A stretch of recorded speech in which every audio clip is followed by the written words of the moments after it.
এরপরে কোন দিক থেকে? ডান দিক থেকে। কোন দিক থেকে? একটাই, এটা বাংলাদেশের কাপড়গুলো ছোট, আসবে না এটা। এটা যদি আপনি দুটা দিতে চান তাহলে আসবে না। আমি সমান কাপড় নিয়ে দেবো, যে কাপড়টা সমান নিলে আসবে না। মানুষের বডি অনুযায়ী বাইরের যেগুলো কাপড় ইন্ডিয়া পাকিস্তান এগুলো 3.5 হাত থাকে, আর আমাদের বাংলাদেশের কাপড়গুলো থাকে 2.5 হাত, ছোট, যার কারণে ফুল বডি আসে না। একটা কাপড় চলবে, হ্যাঁ একটা হলে চলবে। আমি দুইটা বলছি না, মানে আমি শর্টকাট বুঝতে দেখেন, একটা হলে চলবে। বাম দিক থেকে, এরপর কোন দিক থেকে? ডান দিক থেকে। হ্যাঁ, এরপরে কাপড় বিছানোর আগে এই কাপড়ের কাপড় থেকে 3টা রশি কাটবেন। কয়টা? 3টা। একটা মাঝখানে দিবেন নিচে, একটা মাথা বরাবর, একটা কোন বরাবর, পা বরাবর। এরপর কি করবেন? এগুলা পেঁচাই দিবেন। কি করবেন? পেঁচাই দিবেন। আচ্ছা, এখন হ্যাঁ ডানটা পরে, প্রথমে বাম, তারপরে কি? ডান। আর যদি হালকা পাতলা মাংস হয় তাহলে আবার জি, হালকা পাতলা মাংস হলে আবার হ্যাঁ না, তার থেকে ছোট তো আর মানুষ হয় না, তার থেকে চিকন আর মানুষ হয়। ওর বাম, হ্যাঁ বাম। আর কি মৃত ব্যক্তির বাম দিছেন তো, এ দেন, বাম দেন, তারপর ডান। এটা নিচে থাকবে, হ্যাঁ উপরে থাকবে, উপরে থাকবে। অর্থাৎ নামাজের ন্যায়, কিসের ন্যায়? প্রথমে কোন হাত? বাম হাত। এরপর উপরে কি হাত? ডান হাত। মৃত ব্যক্তির বাম হাত দিচ্ছে, ডান হাত কোথায় থাকবে? উপরে। বুঝা যাচ্ছে? এটা একদম শর্টকাট। এরপর এখন রশি দিয়ে কি করবেন? পেঁচাই দিবেন। এখানে খারাপ না, এই বরাবর, এই বরাবর একটা বাম দিবেন, পায়ের বাইরে বাইরে বাইরে এখানে মুষ্টি করেন, মুষ্টি করেন এটা। মানে হুজুর নাভি বরাবর, নাভি বরাবর পেটে যে বাঁধা। অনেকে এই যে এইভাবে যুগ না না না না, এরকম করার অনুমতি নাই। মৃত ব্যক্তিকে টাইট করার, ঝুল করার অনুমতি নাই নাই। আর এই হাত হাত সহ বাঁধবেন মনে করে। হ্যাঁ ঠিক আছে, বুঝাচ্ছে? বরাবর তুলে দেন। আচ্ছা, এরপর এখন মৃত ব্যক্তিকে মনে করেন খাটিয়ায়, কোথায়? খাটিয়ায় উঠাবো। খাটিয়ায় উঠানোর পর আমাদের কাজ কি? 40 কদম। কয় কদম? 40 কদম। কয় কদম? এই মানে কাপড়টা পরেছে, জি। খাটিয়ার মধ্যে নিয়ে একদম না না, ঘর থেকে করাবেন। হ্যাঁ খাটিয়ার মধ্যে না, খাটিয়ার মধ্যে করার অনুমতি নেই। খাটিয়ার মধ্যে এনার সতত দেখা যাবে, এনার বেজ্জতি হবে। কোথায় করাবো? খাটিয়ার মধ্যে যদি আমি চাদরগুলো বিছিয়ে দিই, না, আমি ঘর থেকে করাই নিয়ে যাবো। ঘর থেকে পরে যেত, ঘর থেকে করানো যাবো। ঘর থেকে পরিয়ে তারপরে ধরে আমি ধরে কাপড়ের কাপড় সব সম্পূর্ণ বেঁধে আমরা কোথায় নিয়ে যাবো? ওটা যে পর্দার ভিতরে গোসল করাইবো, এই হ্যাঁ। পর্দার ভিতরে যদি না না, ঘরে এনে, ঘরে এনে গোসল করানোর পরে, গোসল করানোর পর আমরা কোথায় নিয়ে আসবো? ঘরে দেখেন এখানে অনেকে কি করে, এলাকার মানুষ, এই মৃত ব্যক্তি মরে যাওয়ার পেটের কোনো দাম থাকে না, পাত্তা দেয় না, গুণাগার হবে এটা। মানে মৃত ব্যক্তিকে কোনো জায়গার মধ্যে শোয়ালে, কাঠ হোক, এটা স্বর্ণের কাঠ হোক, দামি বেডশিট হোক, কোনো কিছু না পাক হবে, এটা সবাই ইউজ করতে পারবে। আর যেটা ঘৃণা করবে তাহলে এটা গুণাগার হবে। মৃত ব্যক্তির কোনো অঙ্গ প্রত্যঙ্গ কোনো কিছু নিয়ে ঘৃণা করলে কি হবে? ঘৃণা করার অনুমতি। আরেকটা প্রশ্ন ছিল, নাই। জি বলেন। অনেক সময় দেখা যায় মৃত ব্যক্তিকে যে গোসল করানো হয় যে জায়গাটা, এই জায়গায় বিশাল করে মনে করেন পর্দার ব্যবস্থা করা হয় উপর দিয়ে, অবশ্যই সাইড পর্দা দিয়ে। করতে হবে, অবশ্যই পর্দা করতে হবে। আপনি যখন গোসল করি কি করি? গোসল করি এমনি পুরুষদের, মেয়েদের তো আলাদা, পুরুষদেরও অন্য পুরুষের সামনে সতর্ক করার অনুমতি নাই, সতর্ক করার অনুমতি ওই পর্দার ভিতরে যদি চাই হ্যাঁ। ওনার যে কাফনটা, মানে কাফন যে চেঞ্জ, ওখানে ওইখানেও চলবে না। ওখানে ভিজে যাবে, এটা ওই পরিবেশটা নাই ওখানে যাবে। আমেরিকানো গোসল করাইয়া এটা সাদর দি বেড়াইয়া জি ডাইরেক্ট কোরালো আনিয়া, কোরালো খাবনটা সাজাইয়া, সাজাই না, হ্যাঁ সাজাইয়া কোরালো আনিয়া তুলিয়া আর কোরালোই খাবন দিলে কাপড় পরাই না। অনেকে আর কি এটা মানে যে ইয়োর সাদর দি ডাকিয়া। আচ্ছা, এটা আমি আগে এটা সেট করে দিই, এই আপনাদের মাসালাগুলোর আনসার দিব, ঠিক আছে?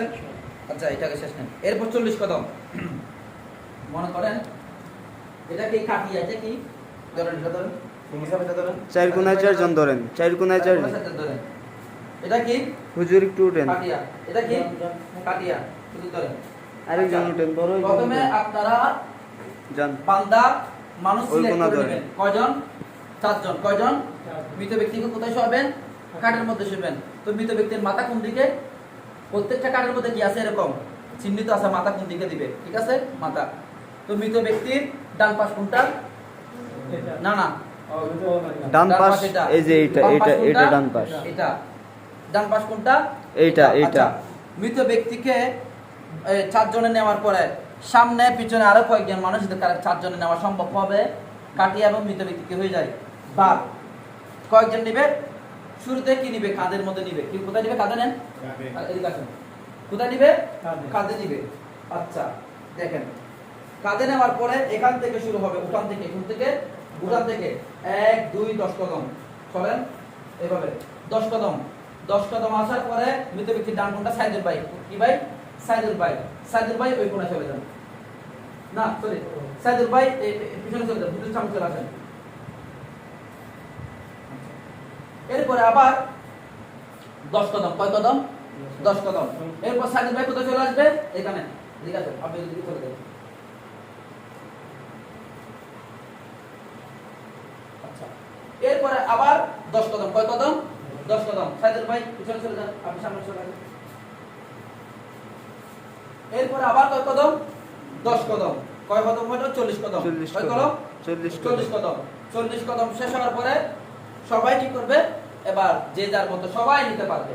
এই চারজন না নিলেও আর কোনো সমস্যা নাই। দেখেন তো এখানে শর্ত হচ্ছে মৃত ব্যক্তি যে ডান পাশ, মাথার পাশে যে ডান পাশ, সে একজন শুধু চেঞ্জ হবে। হ্যাঁ, এই চার কোণায়। জি হ্যাঁ। জি। উনি যখন ডান পায়ে পিছনে যাবে, উনি সামনে চলে আসবে। উনি যখন বাম পায়ে আসবে, উনি পিছনে যাবে। ওই একজন ব্যক্তি কি করবে? চারিদিকে ঘুরবে। বসেন। এটা হচ্ছে পূর্ণ ইবাদত ও সুন্নত। পূর্ণ ইবাদত ও সুন্নত। এটার মধ্যে কি আছে? ফজিলত আছে, সওয়াব আছে। আমাদের গ্রামে যেগুলা করে 4-5 জন একসাথে করে, এগুলার মধ্যে কি আছে? সওয়াব কম আছে। এগুলো আবার গুনাহগার হবে না, সওয়াব কি আছে? কম আছে। হুজুর আরেকটা প্রশ্ন ছিল, মাঝে মাঝে দেখা যায় আমাদের চার কোণায় দুইজন করে 8 জন ধরে। তো আপনার আমাদের যেই লোক চেঞ্জ হবে, কোনো সমস্যা নাই। 8 জন 10 জন ধরতে পারবে না, চেঞ্জের হিসাবটা বলতেছি। চেঞ্জের হিসাব কিন্তু এই মূল 4 জনে করবে। কয় জনে? মূল 4 জন। এই মূল 4 জনে, যে 4 জন আগে সিলেক্ট করে নেবেন, 4 জনে। যে ডান পাশে ছিল হ্যাঁ, সে শুধু ঘুরবে। হ্যাঁ, সেই শুধু। হ্যাঁ, আবার এই যে এই কোণাতে যে 2 জন লোক থাকবে, এই 2 জন তো আর একসাথে চেঞ্জ হবে না, একজন হলে। ওই 2 জন এখানে দাঁড়িয়ে থাকবে। শুধু ঘুরবে কে? সাইদুল ভাই। কে ঘুরবে? সাইদুল ভাই। ঠিক আছে? জি। বুঝাচ্ছে? আচ্ছা, এরপর কি? জানাজা নামাজ। কিসের নামাজ? জানাজা নামাজ ফরজে কিফায়া। তো জানাজা 2টি ফরজ। কয়টি ফরজ? 2টি ফরজ। এটা হচ্ছে কি? জানাজার মধ্যে দাঁড়ানো। কি করা? দাঁড়ানো। আর 4টা তাকবীর করা। কয়টা তাকবীর? 4টা তাকবীর। আর বাকিগুলা যেটা দুরূদ শরীফ আছে, হ্যাঁ, মৃত ব্যক্তির জন্য দোয়া আছে, তারপর সানা আছে, এগুলা আমরা শিখে নেব। অনেকে জানে না এগুলা শিখে নেওয়া উত্তম। এটার মধ্যে অনেক ফায়দা আছে। জানাজা শেষে আমরা কি করব? দোয়া করব, মিলাদ কিয়াম যেগুলা হয় সমাজের মধ্যে, এগুলো আমরা করব। করার পরে আমরা মৃত ব্যক্তিকে কবরে রাখবো। কবরে। এটা কি? এটা কবর। এটা কি? কবর। তো মৃত ব্যক্তি তার মধ্যে আছে কিবলার দিক থেকে। কোন দিক থেকে? কিবলার দিক থেকে। এটা কোথায়? এটা কোন দিক? হ্যাঁ, পশ্চিম দিক থেকে কবর রাখা মুস্তাহাব। কি? হ্যাঁ, যদি আপনার কবরে জায়গা না থাকে, কি না থাকে? কবরে জায়গা না থাকে, মনে করেন আপনি দক্ষিণ পাশে রাখতে পারবেন, উত্তর পাশে রাখতে পারবেন, কোনো সমস্যা নাই। পূর্ব পাশে জায়গা থাকে, জি। যদি জায়গা থাকে কিবলার দিকে, পশ্চিম দিকে রাখা কি? মুস্তাহাব। কি রাখা? মুস্তাহাব। আচ্ছা, এরপরে কবরের মধ্যে 2 জন ব্যক্তি নামবে। স্বাস্থ্যবান। কি বান? স্বাস্থ্যবান, যাতে